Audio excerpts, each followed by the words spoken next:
So, hello, conference. Obviously, I'm absolutely delighted to be here today. Sadly, I am neither young nor a lesbian. I'm a 42-year-old bisexual in a civil partnership, but hey-ho. I mean, I could identify as a Gen Z lesbian, but thankfully I don't have to, because there's one here.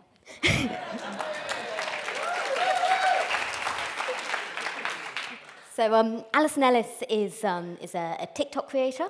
Yep. And yeah, it's you've been taking on the trans activists. I have, yeah. And impressively. So maybe if we could start with sort of watching one of your first Absolutely, yeah. TikToks. Go for it. Hopefully. Nope. I haven't actually discussed my very weird relationship with lesbianism on this page for a few reasons. Very weird is an understatement, considering this is a straight man. For one, for the longest time, I had the hardest time adjusting to the term. Because you're a straight man. Simply because I thought I was invading in a space that didn't belong to me as much as I really, really felt like it should. No, it belongs to lesbians. And that comes from internalized lesbophobia, thinking how, a lot of lesbians are transphobic, even though that's not really the case. Straight men identifying as trans lesbians being turned down by lesbians because lesbians are not attracted to them. They think that's oppression. I just can't believe the stupidity. But there's another aspect to it too, where I don't fit with a lot of lesbian stereotypes. Because you're a straight man. As if they know the struggles that lesbians face. In fact, heterosexual men calling themselves lesbians just so they can invade lesbian spaces and try and pressure lesbians into relationships with them, unwanted, yeah. That is a huge part of lesbian oppression. Get them all told.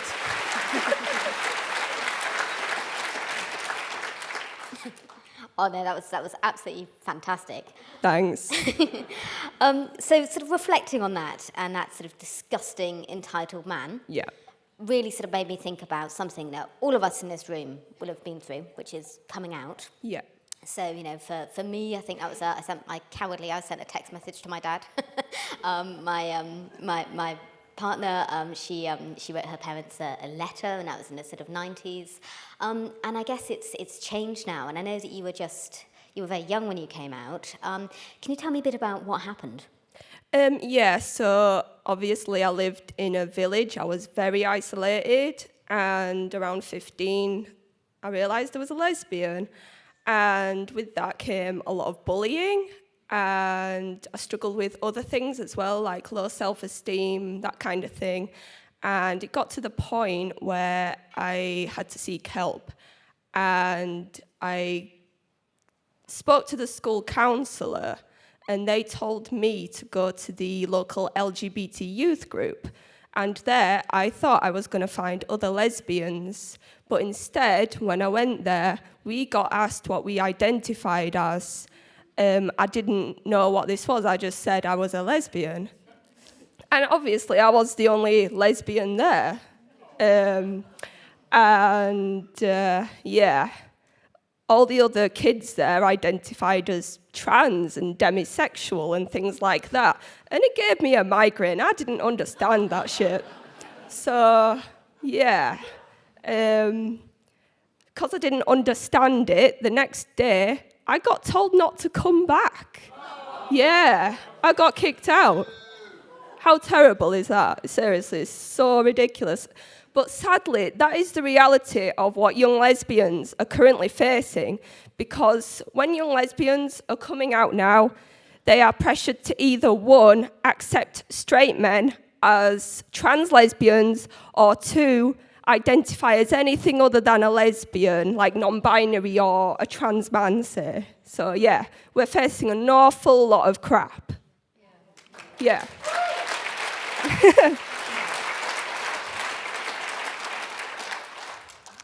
So, I mean, it must have taken enormous strength of character Yeah. to understand that, in fact, the adults around you were wrong, and that as a 15-year-old, you were onto something. Yeah. And that you. So, yeah, how did you deal with that? What made you realise that, in fact, it wasn't you, it was them? Well, from the start, like when I just went into these kinds of places to just find other lesbians, yeah. So, what was the question again? Oh no, that's okay. Don't worry. I was just gonna, how did you know that it wasn't you? Oh yeah. So I had this strange gut feeling that there was something a bit off about it because I didn't really see any like older gays and lesbians there either. It was all these like young people with like dyed hair and stuff, and a lot of them were like straight, and I'm just like, well, where are all the lesbians gone? I can't find them anywhere. I looked years for a lesbian space. I couldn't find them. It was terrible. I'm like, what the hell is going on here? And I mean, something that I think is kind of quite obvious to me is Magdalene Burns, her Yeah. influence. I think. Yeah. So, for those who don't know, and I suspect most people here do, so she was a radical feminist, lesbian, and she sadly died very young, but she did brilliant videos, which are still on YouTube and worth looking up.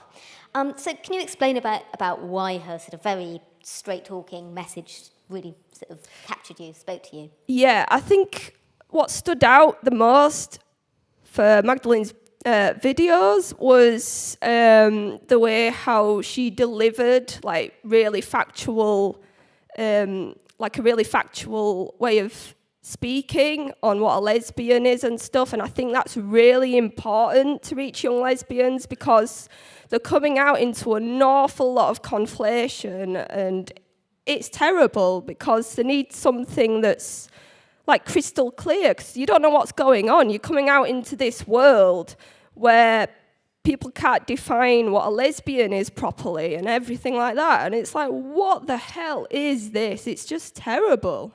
Yeah. So it's just really important to be as factual as possible. And when I saw Magdalene's videos for the first time, I'm just like, oh my God, like, it's an actual lesbian. It's what I've been looking for, because I felt like I was looking for the answers. I was searching for something all those years, and I came across her videos, and it all made sense. And it just showed me it was okay to just be a lesbian, and I didn't have to trans myself away, or obviously like accept these straight men as bloody lesbians. So yeah. And upon seeing all her videos, like, it made a massive impact on me because that inspired me to use my own voice as a young lesbian. And that's when I started making these TikToks. Yeah. And I think we're going to see another of those TikToks now. This is you sort of laying into an annoying pink-haired woman. Oh my God. And people feel very passionately about the subject. Yeah, I do, definitely. And I'm going to preface this by saying that I am somebody who's in a long-term relationship who, from the outset, it can be perceived as a lesbian relationship. What does that mean? Might be delusional, and I thought the algorithm might be lying to me, but I thought that TikTok was a place that was like full of open-minded liberal queers who were like very engaged with this sort of issue. So people who are not lesbians, policing lesbians on what a lesbian is, doesn't sound very liberating. But it would seem that maybe I was wrong. I am seeing a lot of conversations around people saying that, of course, women should be allowed their own spaces. They should be allowed a space where they feel safe, where there's no men. The thing is that lesbians include trans women. Lesbians are so sick of hearing that we have to sleep with a man. We're not attracted to them. And it's something that we've been hearing for too long, whether it's from family members, I've had it from the doctors, whether it's in school and in wider society in general. And now there's this stupid movement that tries to pressure lesbians into accepting straight blokes identifying as trans lesbian. You can't force gays and lesbians to be attracted to members of the opposite sex. Lesbian is a term that lots of people identify with. Trans people identify with it. Trans men identify with it. Non-binary people, gender non-conforming people. Lesbian is a term that is much broader than this binary of someone with a vagina fancying someone with a vagina. A lesbian is a female homosexual. This obsession with the word lesbian and lesbians in general is so cringe and absurd. And I can attest to that myself. And these conversations I'm seeing in the comments around the regards of like people should be allowed preferences about who they date. This TikTok was not about who people are dating. This was about a space. There's no point in a space being called a lesbian bar if it lets everyone who isn't a female homosexual in that space. Of course, people are allowed their preferences. They are. But some people's preferences are bigoted. Homosexuality isn't bigoted. The news, the media, they are pushing this agenda that trans people are a threat. It's exactly the same thing as what they did in the 80s with gay people. Absolutely not. This trans movement is a huge threat to young homosexuals. This is the same rhetoric we've seen historically for centuries against people that are gender non-conforming. Well, trans activists are awfully persistent in telling young lesbians to present in a similar fashion to how I do, that they might be born in the wrong body, or that they're an egg waiting to crack, or that they should maybe take testosterone, or that they're a man of any sort. When people start bringing up binaries around like female or male and like, oh, you can tell, or of course there's binaries that, you know, people are born certain genders. There is two sexes, there's male and there's female. You sound an awful lot like the extreme Christians that enforce gender on gender non-conforming young lesbians and gays, right? This is all rooted in Western Christianity. They turned around to lesbians and gays telling them that their homosexuality is a sin. Now you lot are turning around to young lesbians saying that their sexuality is bigoted and transphobic. There's virtually no difference there. And actually white supremacy. And this is just nonsense.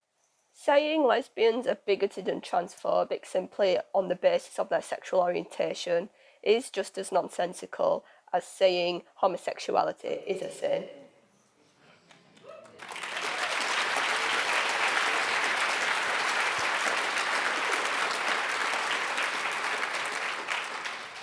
That was so satisfying to watch. Oh, thank you. I tried my best. But on a sort of, you know, I can see there's something quite interesting about going from being excluded as someone who comes out as a lesbian and then being excluded for daring to be, you know, a lesbian and indeed a TERF, if you like. Yeah. So can you explain why having, you know, what you would gain from a lesbian-only space and why that matters so much and why that's so important? Well, I mean, considering the facts, I've been looking for years for a lesbian-only space and not having anywhere to go. I feel like it's really going to impact young lesbians, especially particularly bad, because I cannot stress the importance of a lesbian space that is female exclusive, or at least events that are female exclusive for lesbians. I do find them very difficult to find and accessible for young lesbians because a lot of them are quite far away and are quite difficult to find if you don't really know anyone that's like underground, like that kind of thing. Is that Todd Moulton? Yeah. Oh, so I had a story about this thing before I knew what was happening. I tried attending these like LGBTQ+ meetups to find other lesbians, because obviously you see lesbian in the acronym LGBTQ+, and it's going to be awfully confusing for young lesbians, and they might become misled and transition and things like that. But so I went to one of these meetups, It was at Sculpture Park, and I met this woman, and she was very gender non-conforming, and she went by a man's name, and she was using different pronouns, and she was talking about these evil TERF lesbians at Todmorden Disco for excluding, like, you know, the men who identify as trans. And I'm like, what the hell is a TERF? Because she was saying, oh, there's these evil TERF lesbians that are transphobic and everything. And again, obviously, I felt like the only lesbian there was like the odd one out again. And I was like, oh, well, what's a TERF? So I went home and I searched on Google, what the hell's a TERF? Well, I didn't type that in, but I typed in, what is a TERF and everything. And I started seeing all these rumours about lesbians being gaslit and pressured into accepting men identifying as lesbians. And the further I looked, I mean, I typed it in on YouTube as well. And eventually I came across Peach Yogurt Gender Free's videos and Magdalene Burns' videos. And that's when it all made sense. And I didn't call myself queer or non-binary or anything. I just referred to myself as a lesbian on the basis I was homosexual. And obviously that's really difficult thing to do when everyone around you is so captured by this thing. And I do remember a brief moment I was really struggling with how I presented, because I'm more of a tomboyish lesbian, and I didn't see any other lesbians like me at these events or at Pride or anything. The ones that did look like me at the time were identifying as trans men. All the lesbians around my age I knew identify as trans men now, so it's really bad. So yeah, it's very difficult and isolating when you're a young lesbian and you don't want to go along with this stuff. But it's really important that we have positive lesbian representation. It needs to be accurate, right? Because when young lesbians are coming out into this age where they're all using social media, it's very unsafe for them, because they type in lesbian, they're gonna be in for a nasty shock. So I think it's really important to combat that, and people like Peach Yogurt Gender Free and obviously Magdalene Burns are really important for young lesbians, because that's the positive lesbian representation we really need. Instead of all this, like Ellen Page identifying as a trans man now and everything, and seeing all these celebrities identifying as trans, it's just like, what the hell is going on? Because TikTok is really bad for this stuff as well, because you're seeing loads of videos out there where there's these high-profile figures saying, trans kids are the future, trans kids are so loved, and everything like that. And it's basically telling young gays and lesbians they have to transition in order to be loved and accepted. And I think that is sickening. Yeah.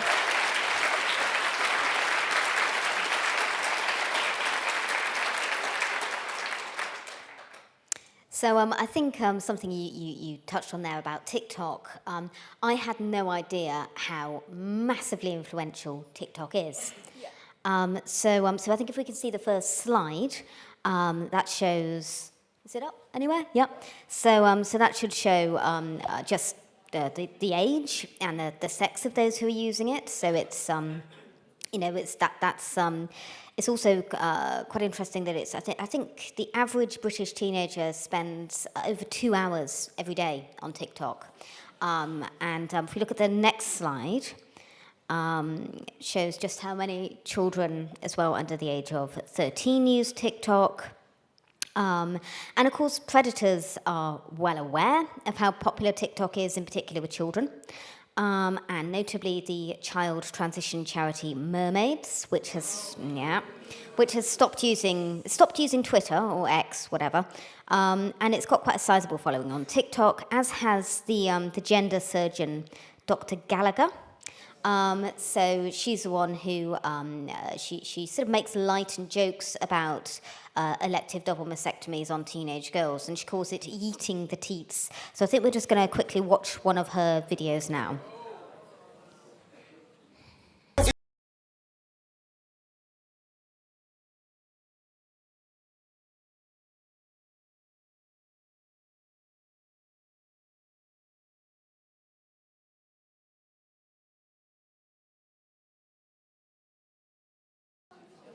Yeah. So, I think that, given the scale, given the sort of numbers who use TikTok, it's obviously incredibly important, and I think it's quite easy to underestimate. I've actually sort of wondering if I should put down my laptop and start bloody doing TikToks, because my God, Alison, it's a hell of an audience.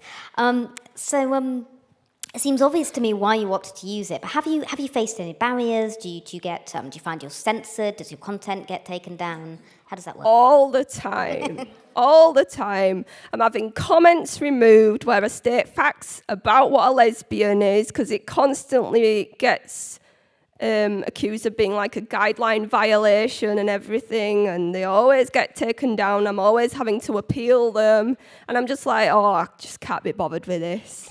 And I've had loads of videos taken down. I've been mass reported by trans activists, being really homophobic in the comments.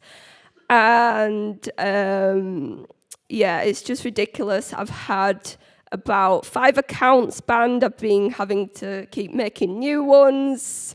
But hopefully this is like my most long-standing account, so that's good at least. Yeah. And sort of talking things online, I'm writing a book at the moment on pornography. And I really strongly feel that that's what's pushing young women to flee womanhood and to feel alienated from their bodies. And I also think it's what's encouraging men to transition, or so-called transition.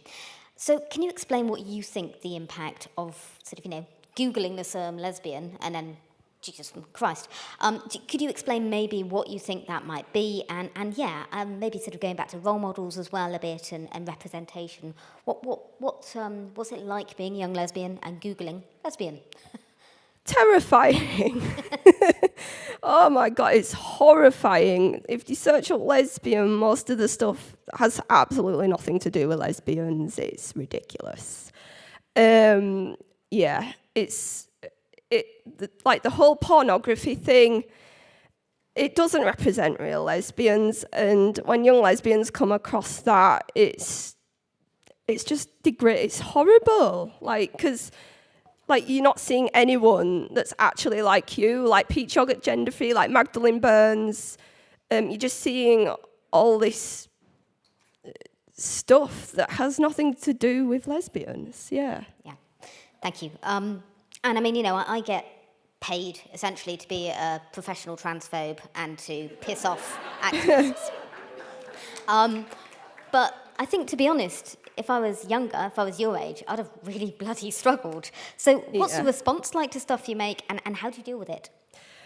Well, I just try and be as factual as possible. I can't really be bothered interacting with the trans activists too much because they're so brainwashed and very nasty most of the time. So I'm just like, can't be arsed with that. But I think it's important to just look past that and keep doing what I do, because I just think it's really important. It's much needed, where lesbians need more representation and more lesbians calling out all this rubbish. It's really important. Yeah.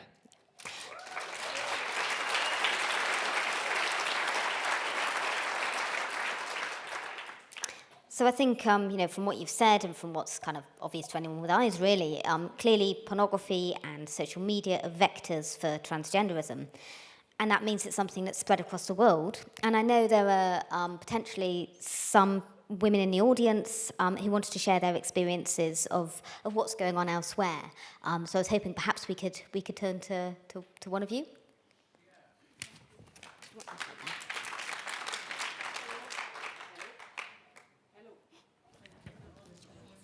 Hello? Okay, thank you. Hello, I'm Tonje from Norway, and I have to say, Alison, you represent young lesbians really, really good. Thank you.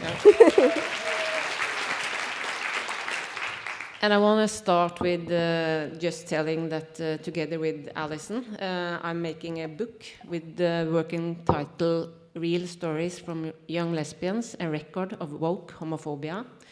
And we have actually received funding from the Norwegian Institution of Freedom of Speech.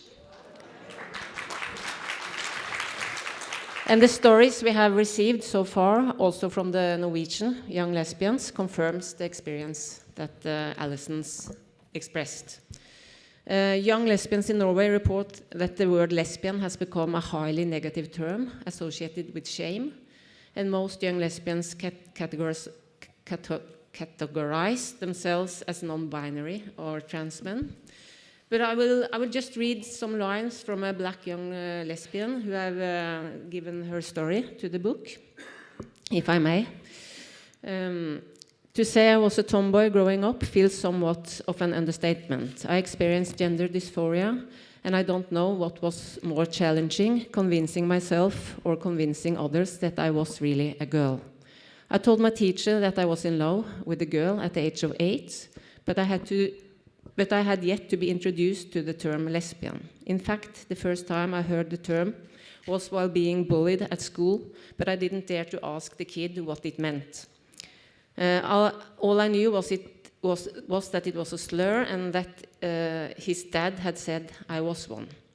It was only after a huge scene broke out at a soccer game that I learned the real meaning of it, as my mom raged after some kid called me a nasty lesbian. All the commotion had me thinking it was equivalent to being called the N-word. So when my mom finally told me what it meant on her way back home, I was mortified, just utterly mortified, truly believing the world had no place for a nasty lesbian like me. Even today, it remains the most humiliating and shameful moment in my life. On the brighter side, puberty really helped me accepting myself as a female and overcome my dysphoria. So I just want to end to say that it's so important that young lesbians like Alison trust their instincts and resist. Thank you. That's really well said.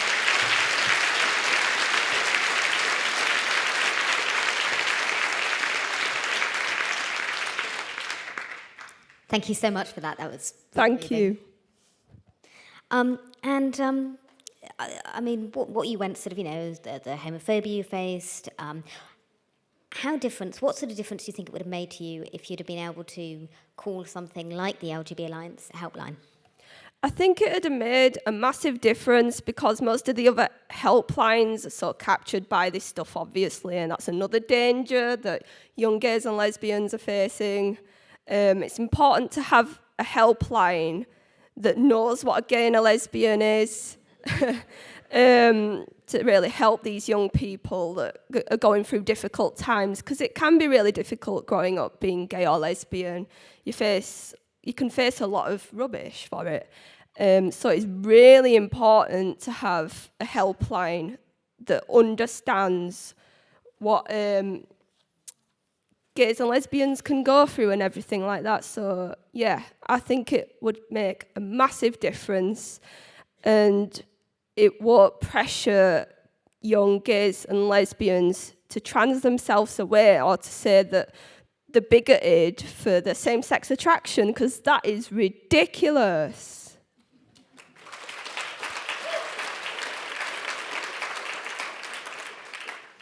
So just wanted to end with, and I think in a short moment we're going to play the LGB Alliance helpline video. But thank you so much, Alison, for all your work. Thank you. Yay.